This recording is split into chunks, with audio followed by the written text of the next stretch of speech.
America is bracing for political violence, and a significant portion think it's sometimes okay. Most Americans expect political violence to keep growing in the United States and believe that it is likely a political candidate will be assassinated in the next few years. Widespread pessimism about political violence is a rare, grim point of consensus in a country riven by political and cultural divisions.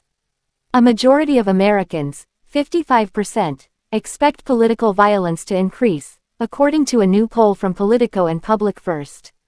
That figure underscores just how much the spate of attacks, from the assassination of conservative activist Charlie Kirk earlier this year to the attempts on President Donald Trump's life in 2024, have rattled the nation.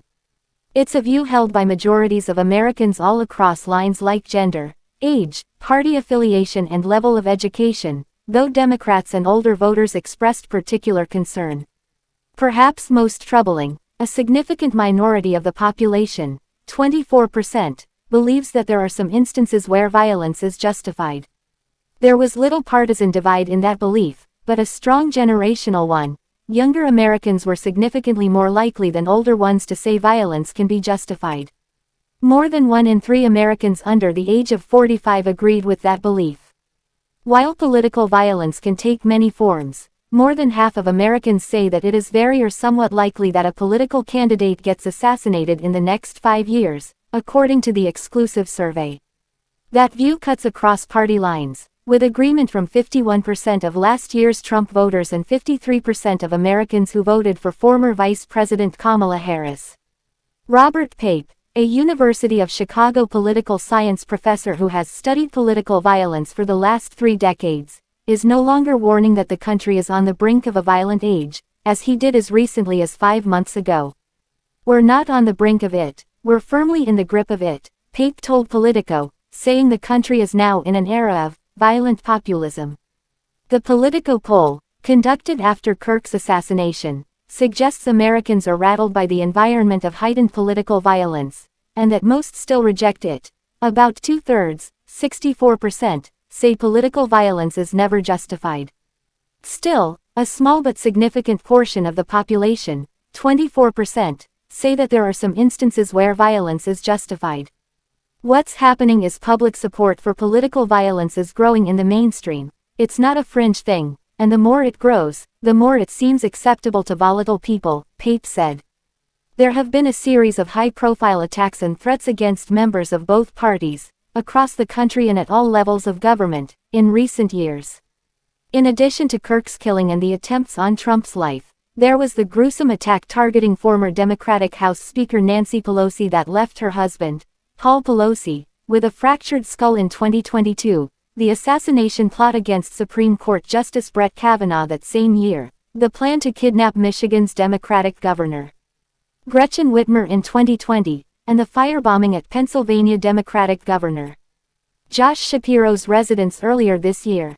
In June, former Minnesota House Speaker Melissa Hortman and her husband were shot and killed in their home by a man impersonating a police officer in an attack that Governor Tim Walz called politically motivated. The man accused of killing Hortman and her husband was indicted on federal murder charges. His case is still pending. On Capitol Hill, lawmakers are also increasingly concerned over the rising culture of violence. Last year, U.S. Capitol Police investigated nearly 10,000 inches concerning statements and threats against members, their families and staff. Just 2 weeks ago, a man was arrested and charged with making a credible death threat against House Minority Leader Hakeem Jeffries. Local officials have also faced elevated attacks and hostilities, including insults, harassment and threats, according to a survey from Civic Pulse and Princeton University's Bridging Divides initiative earlier this year. That can have damaging effects for democracy, said Shannon Hiller, executive director of the nonpartisan Princeton Project. When people aren't willing to run because of the climate of hostility, that impacts who's ultimately representing us. While most Americans believe violence will increase, the survey also found some gaps in opinion that revealed some groups hold darker views than others. Democrats, for example, are more likely than Republicans to say that violence will increase. That difference may reflect at least in part a broader sense of pessimism about the nation's future among Democrats. Surveys, including the Politico poll, have found that Democrats have more negative views than Republicans since Trump's return to office, reversing the trend from when former President Joe Biden was in office. Americans who hold negative views about major institutions, including the U.S. presidency, are particularly likely to say that violence is likely to increase.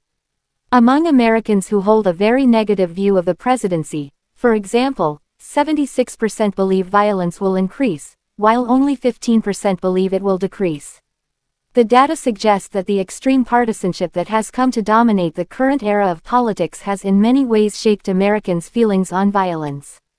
41% of Americans say they feel hesitant to share their political views in public, and they are significantly more likely than others to expect politically motivated violence to increase, 68%, compared with 47% of those who feel comfortable sharing their political views.